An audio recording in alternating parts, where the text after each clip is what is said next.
So I'm just making a start on my third batch of carrots.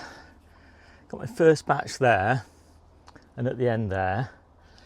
Started those back in October and they're looking actually pretty good. Hoping to start harvesting those end of April. And then I've got a second batch here and they're actually looking quite nice. I sowed those 5th of January and so sometime sort of May, early June for those. So this batch is for early July and I like to just use my old potato compost. So I'll just turn the bucket out and work in some blood, fish and bone and then just put it back in. It's looking quite nice. It's a bit rough when it goes in for the potatoes, but by the time it's had a year growing potatoes, it comes out nice and crumbly. It's kind of perfect for carrots then. I like to give it a really good water.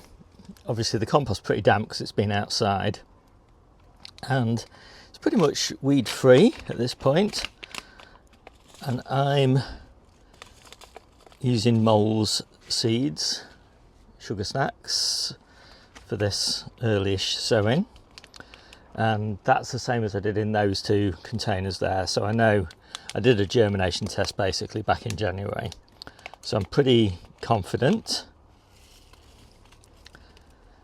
And I generally oversow slightly, and I do make sure to go around the edge because carrots seem to grow really well down the sides of containers.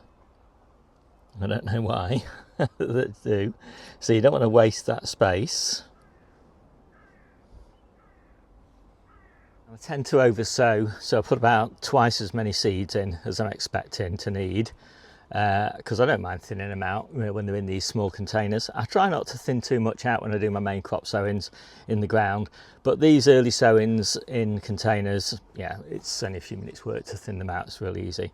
So those seeds are now resting nicely on that really nice damp surface. So I'm just going to put a few handfuls of compost on top. And I've got 1 bag of seed sowing compost, which is really fine, and I've been using it for years just for topping. So I'm just looking for about 1 centimetre on top, and obviously I haven't filled this completely full with compost because it's plenty big enough, plenty deep enough already for early carrots. So just give that a bit of a water in. And I'm going to put this now just on the trestle table down here, close to where these are. And it's going to germinate pretty quickly because it's quite warm in here now. And I find it's too warm though by the time we get to April. So sometime in April, probably, well, it depends on the long range weather forecast really. I'll put these outside on the IBC tanks where those beetroot greens are at the moment. And that's too high in theory for carrot fly to get to them.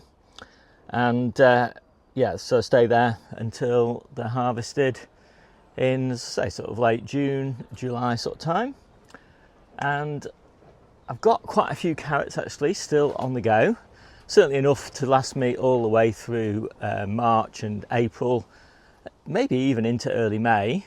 And by then, these Napoli carrots should be ready. So that's how I get my year-round carrots. I'm actually just going to harvest some of those winter carrots that are now spring carrots, so you can just see they're nice quality. I like to store them in the ground and I like to cut the tops off them so that I can grow lettuces and things like that in between them. And yeah, they were pretty good still. Anyway, I think that's me finished. That's how I do my carrots.